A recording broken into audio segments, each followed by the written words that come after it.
I zbardhni mëngjeset tu shpresu që diçka do dim për të.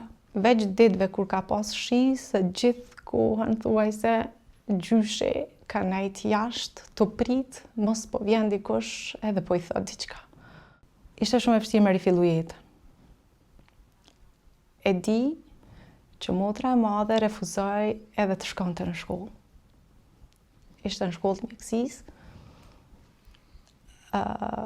Kur filloi viti shkollor, ajo ka vazhdu me disa ditë ose javë, nuk mbaj mend, më vonesë, për shkak që s'kishte as pak vullnet fillonte jetën.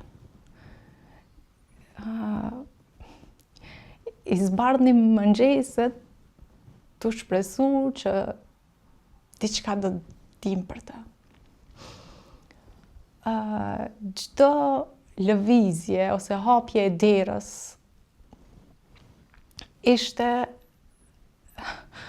sikur një thirrje se mos rastësisht dikush po na jep një lajm për babin. E di që veç ditëve kur ka pas shi, se gjithë kohën thuajse gjyshe ka nejt jashtë, të prit, mos po vjen dikush edhe po I thot diçka.